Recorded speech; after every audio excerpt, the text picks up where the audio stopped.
कैसे हैं आप? मैं हूं आपके दोस्त रुकैया और ये है मेरा चैनल रुकैया कुरैशी। और आज हम पढ़ रहे हैं अपना 5th लेसन। किसका? साइंस का पढ़ रहे हैं दोस्तों। याद होगा आपको, मैंने आपके 4 लेसन पूरे कंप्लीट करा दिए हैं जो हमारे केमिस्ट्री के थे।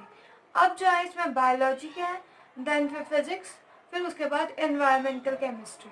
ठीक है, तो अब हमारा फर्स्ट लेसन शुरू हो रहा है बायोलॉजी का। ठीक है, जिसकी फर्स्ट क्या है?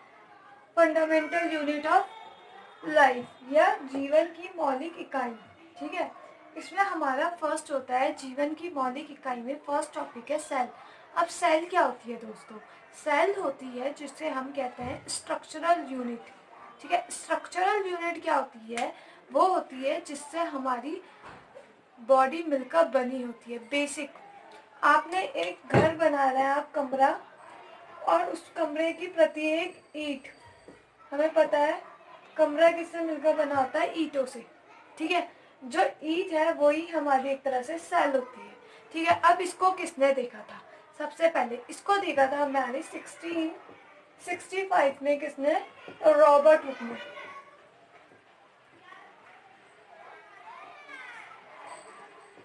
ठीक है, इसे रॉबर्ट हुक ने देखा।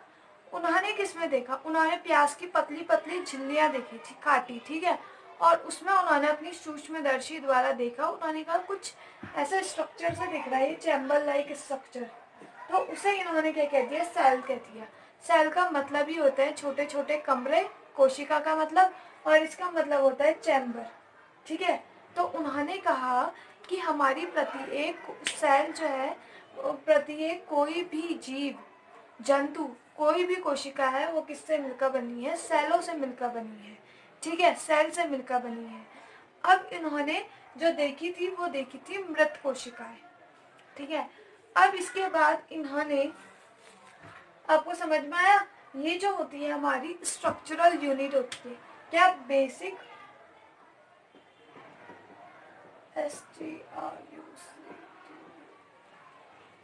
यूनिट। ठीक है, इसको ही हम क्या कहते हैं? सेल कहते हैं। मतलब जीवन की सबसे छोटी इकाई को हम सेल कहते हैं। ठीक है, और इसको किसने खोजा था? 1665 ईस्वी में, यानी 1665 में रॉबर्ट हुक ने। ठीक है, अब ये आपको याद हो गया होगा, समझ में आ गया होगा। अब हम नया टर्म पढ़ते हैं। अब इसमें कहा कि कोशिकाओं की संख्या, जो सजीव, सजीव क्या होता है और निर्जीव क्या होता है? सजीव होते हैं जिनमें जान होती है, जैसे पौधे, हम। ठीक है, और निर्जीव क्या होता है? कुर्सी, मेज। ठीक है, नॉन लिविंग और लिविंग थिंग्स इन्हें कहते हैं। अब सजीव भी 2 तरह के होते हैं। इन्होंने इसके अकॉर्डिंग, कोशिका के अकॉर्डिंग इन्होंने मतलब बांट दिया। पहला होता है यूनिसेलुलर और देन मल्टी सेलुलर। मतलब हिंदी में क्या है? एक कोशिकी और बहुकोशिकीय प्राणी। ठीक है, अब हम लिखते हैं क्या? एक कोशिकी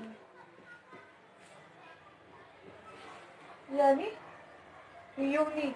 एक मतलब होता है यूनि। ठीक है, यूनि मतलब एक, यूनि सेलुलर। और दूसरा क्या है? बहुकोशिकी, कोशिकी। ठीक है, इसका मतलब क्या होता है? मल्टी। मल्टी मतलब एक से ज्यादा, सेलुलर। ठीक है, मल्टी सेलुलर। अब एक कोशिकीय जीव क्या होता है? एक कोशिकीय जीव वो होते हैं जो अपनी पूरी बॉडी के सारे काम एक कोशिका से ही करते हैं। फॉर एग्जाम्पल, इसका एग्जाम्पल है अमीबा, पैरामेशियम। ठीक है, दूसरा क्या है? पैरामेशियम। ठीक है, पैरामेशियम हो गया, थोड़ी गलती हो गई। पैरामेशियम, बैक्टीरिया,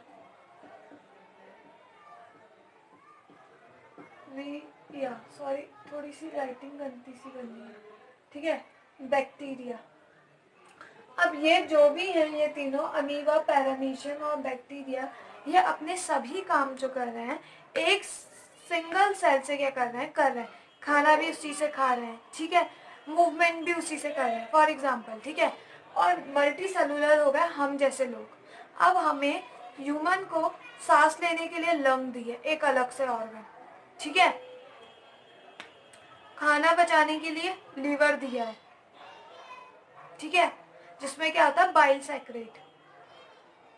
सोचने के लिए माइंड दिया है, इसके लिए अलग अलग दिया है। तो ये जो सेल है इसको कहते हैं मल्टीसेलुलर। ये पादपों में भी होता है और जंतुओं में भी होता है। फॉर एग्जाम्पल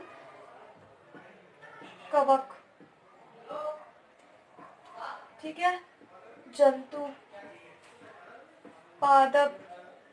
पादप वो होता है जो प्लांट्स होते हैं, ठीक है। इनमें क्या होता है, एक से ज्यादा कोशिकाएं होती हैं। इतना समझ में आ गया होगा आपको। अब इसके बाद हमारे कुछ फैक्ट हैं जो मैंने पढ़े थे, तो मैंने कहा चलो लिख लेते हैं क्योंकि इनके नाम।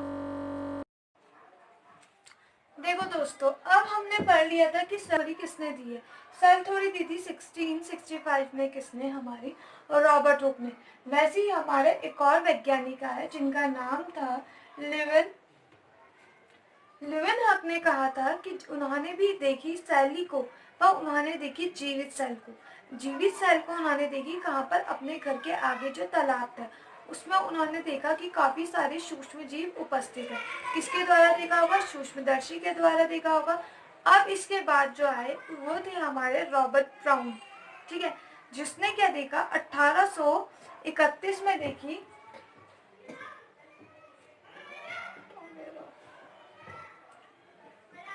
ठीक है, जिन्होंने 1831 में देखी केंद्रक की, ठीक है, केंद्रक को। इतना समझ में आया। अब इसके बाद हमारी जो आती है सेल थ्योरी आती है। सेल थ्योरी यानी कोशिका का सिद्धांत किसने दिया, पहले ये पढ़ लेते हैं, ठीक है। इसके लिए भी काफी सारे कोशिका सिद्धांत,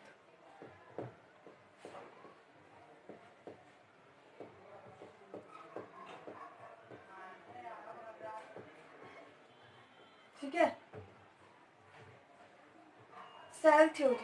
इसके लिए भी, इसमें भी दो बहुत महान साइंटिस्ट आए, ठीक है, जिनका नाम था, एक का एम स्वान और एक का नाम था हमारा टी स्वान, ठीक है।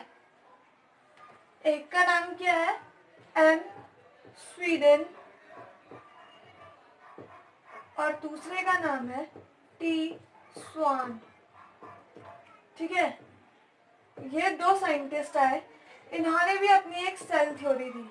उन्होंने कहा कि सारे पादपों और जंतुओं की जो भी सारी एनिमल्स हैं उनकी जो मिलकर बनी है वो किससे बनी है, कोशिकाओं से मिलकर बने हैं, ठीक है। सेल थ्योरी में इन्होंने क्या कहा कि सारे पौधे जंतु की कोशिकाएं जो है क्या है, सेलों से मिलकर बनी है और सेल इनकी मूलभूत इकाई है, ठीक है।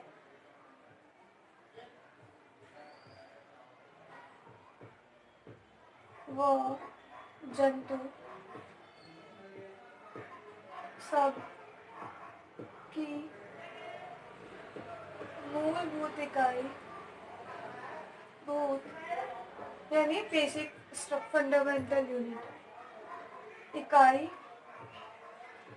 क्या है, सेल है, और ये इसी से मिलकर बने हैं, ठीक है। ये का एम स्वीडन और टी स्वान ने। अब इसके बाद इनकी थ्योरी ये तो सही थी, फिर इसके बाद एक और साइंटिस्ट आए जिनका नाम था विर्चो, जिन्होंने इसमें ही थोड़ी मॉडिफिकेशन कर दी।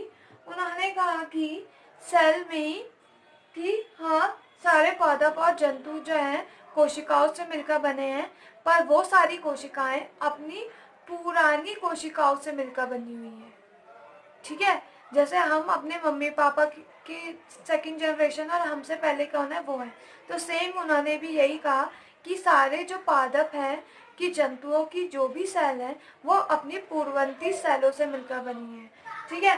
अब इन दोनों की क्या करता मर्ज करते तो हमारे क्या आ जाएगी, सेल थ्योरी आ जाएगी। सेल थ्योरी क्या कहती है, पादप और जंतुओं सबकी मूलभूत इकाई क्या है, सेल है और ये अपनी पूर्वांतर सेलों से मिलकर बनी है।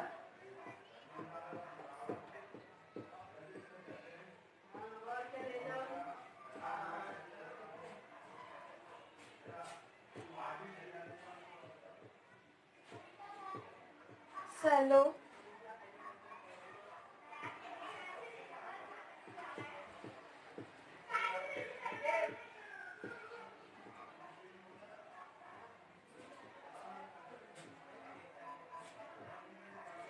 सॉरी थोड़ी राइटिंग गड़बड़ हो गई, ठीक है, से मिलकर बनी है। इतना सबको समझ में आया। अब ये कह रहे हैं कि सारी जो भी हमारी सेल है उनकी बेसिक फंडामेंटल यूनिट कौन है, सेल है, और जो अपनी किससे मिलकर बनी है, पूर्वांतर सेल यानी पुरानी सेलों से मिलकर बनी हुई है। अब हम पढ़ रहे हैं इलेक्ट्रॉन माइक्रोस्कोप यानी इलेक्ट्रॉनिक सूक्ष्मदर्शी। अब ये क्या टर्म है, हम इसको क्लियर करते चलते हैं। सूक्ष्मदर्शी का यूज क्यों होता है आपको पता है। सूक्ष्म मतलब होता है छोटा, यानी सूक्ष्मदर्शी मतलब होता है छोटी चीजों को बड़ा करके देखना। आपने देखा होगा लेबोरेटरी में, आप टेस्टिंग वेस्टिंग करने गए होंगे कभी, तो आपने देखा होगा कि वो किसी चीज को सूक्ष्मदर्शी में आई लेंस के द्वारा देखते हैं, ठीक है। तो वही हो गया। अब इलेक्ट्रॉनिक सूक्ष्मदर्शी, इसको क्या होता है, इसकी जो खोज की थी नॉल, ये के जो होता है साइलेंट होता है, नॉल एंड रस्का ने, ठीक है। इन्होंने सबसे पहले इलेक्ट्रॉनिक सूक्ष्मदर्शी बनाई जिसके द्वारा सारे छोटे छोटे एनिमल्स के ऊपर देखा गया, ठीक है। ये इसकी क्या है, नॉल और रस्का ने इसकी खोज की थी, ठीक है। इलेक्ट्रॉनिक सूक्ष्मदर्शी समझ में आई आपको, मैं इसका डायग्राम डाल दूंगी, ठीक है। अब इसके बाद क्या होती है, कोशिकाओं का आकार वो आकृति अपने अकॉर्डिंग चेंज करती है। वो कैसे, जैसे अमीबा, ये बहुत इंपॉर्टेंट है टर्म। अमीबा जो होता है एक कोशिकीय जीव है, हम अभी तक पढ़ चुके हैं। ये अपना आकार जो होता है, ये अपना आकार अपने अकॉर्डिंग चेंज करता रहता है, वेदर के अकॉर्डिंग या वहाँ के एटमॉस्फेयर के अकॉर्डिंग।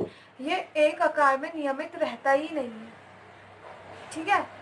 तो ये अपना नियमित, ये क्वेश्चन आता है एक कोशिकीय जीव कौन से हैं जो अपना आकार नियमित चेंज करते हैं, वो कौन सा है, अमीबा है। अमीबा अपना लगातार जो है शेप जो है वो क्या करता है, चेंज करता रहता है, ठीक है।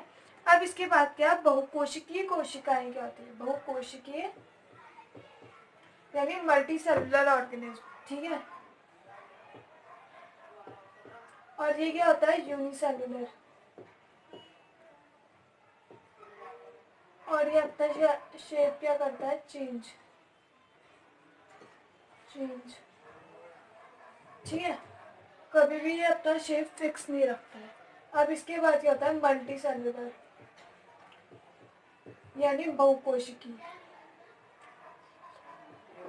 ठीक है।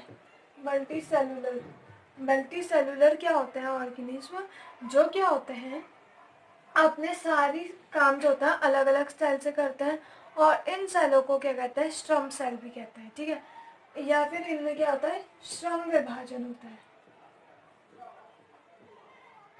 काम विभाजन कर देता है ये अपना, कि कौन कौन सा, जैसे खाना कौन पाचेगा, छोटी आंत क्या काम करेगी, बड़ी आंत क्या काम करेगी, दिल क्या काम करेगा, ठीक है। ये सारा काम जो करता है ये क्या कर देता है, श्रम का डिस्ट्रीब्यूशन कर देता है, ठीक है। ये श्रम का क्या कर देता है, डिस्ट्रीब्यूशन कर देता है। और ये सिर्फ क्या होता है, बहुकोशिकीय जीवों में ही पाया जाता है ये वाला स्ट्रक्चर, श्रम विभाजन का, क्योंकि इनके पास एक से ज्यादा क्या होती है, सेल होती है, सिंपल है, ठीक है। अब क्या होता है हमारा कोशिका का, अब हम पढ़ते हैं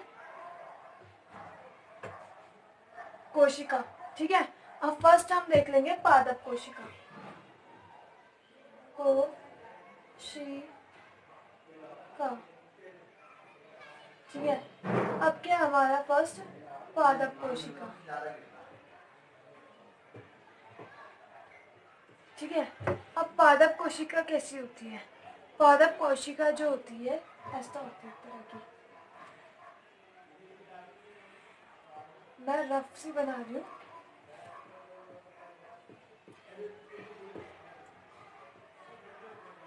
ठीक है,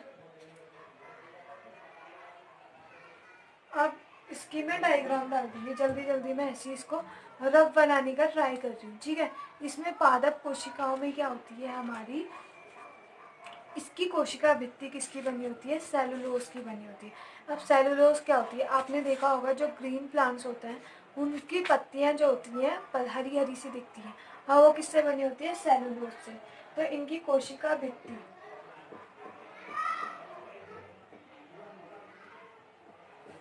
भित्ति ये जो है ये किससे बनी, भित्ति ये किससे बनी होती है, सेलुलोज से बनी होती है। ठीक है, अब इसमें क्या होता है, गोल गोल ये क्या हो गया, केंद्रक। ठीक है, ये जो होती है माइटोकॉन्ड्रिया, तो कॉन्डिया।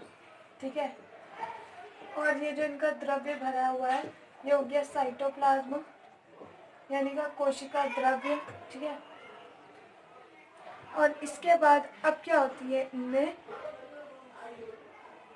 ये छोटे छोटे जो होते हैं ये होता है हमारे राइबोसोम।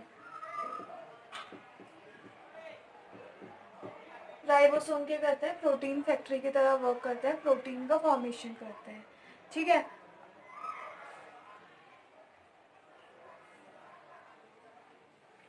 कोशिका द्रव्य हो गया साइटोप्लाज्म, ऐसे ही ये हमारी पादप कोशिका है, इसका मैं चित्र बताऊंगी। ठीक है, तो हमारे इसमें क्या होती है, पादप में क्या क्या पाई जाती है, केंद्रक पाया जाता है, माइटोकॉन्ड्रिया पाया जाता है, लाइसोसोम पाया जाता है। ठीक है, कोशिका भित्ति पाई जाती है, कोशिका झिल्ली पाई जाती है, ये सारी जो होती है अलग अलग होती है। अब पादपों में फर्स्ट क्वेश्चन आ जाता है कोशिका भित्ति, मैंने बताई थी तो आउटर थी। ठीक है, कोशिका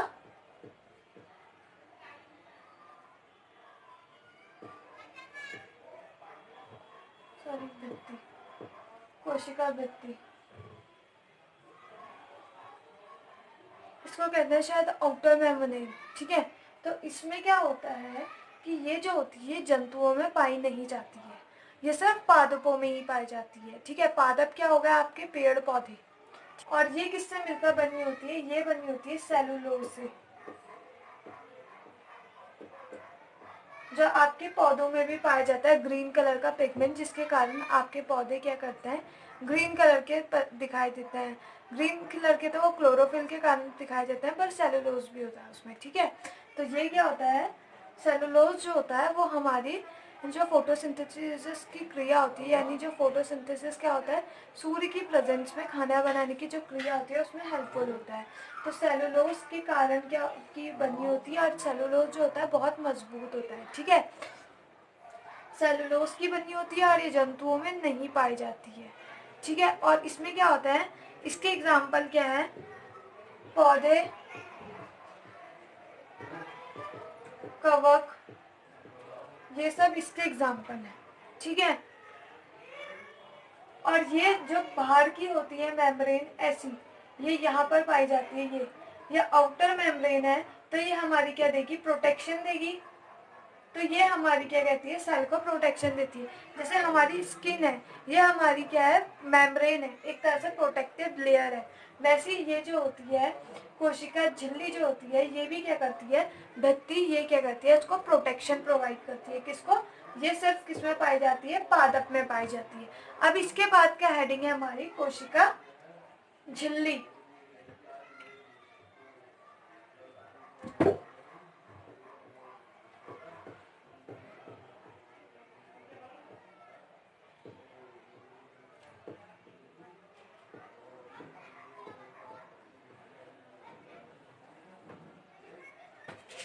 इनर मेम्ब्रेन होगी,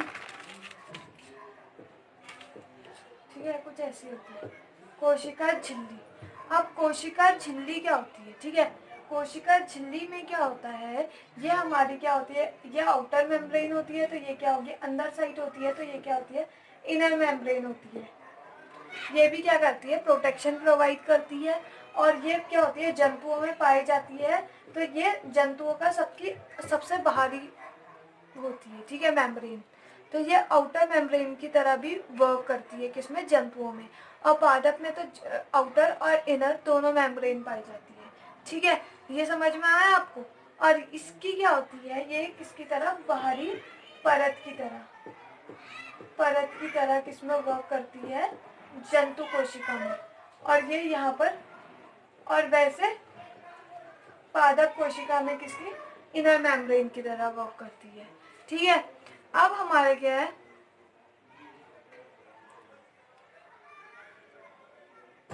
साइटोप्लाज्म यानी कोशिका द्रव्य।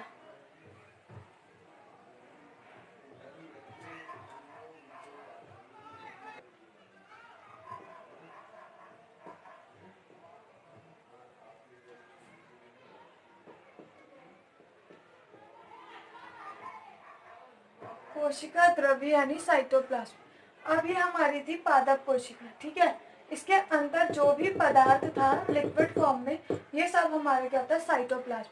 अब साइटोप्लाज्म के अंदर क्या क्या पाया जाता है, इसके अंदर माइटोकॉन्ड्रिया पाया जाता है,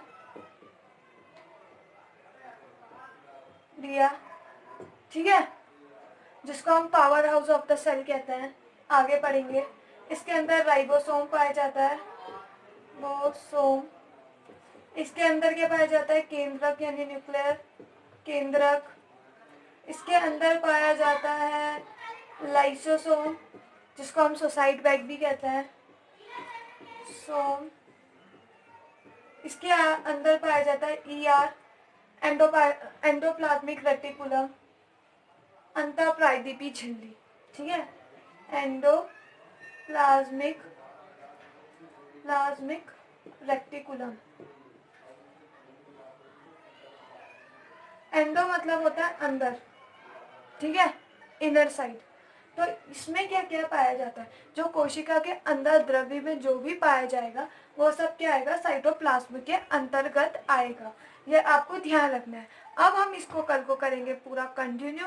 इसमें हम माइटोकॉन्ड्रिया, राइबोसोम, ये सारे एक एक करके पढ़ेंगे। आई होप ये मेरा लेक्चर आपको समझ में आए, तो प्लीज़ इसे लाइक कीजिए, शेयर कीजिए और सब्सक्राइब करना ना भूलें। ठीक है, ओके बाय।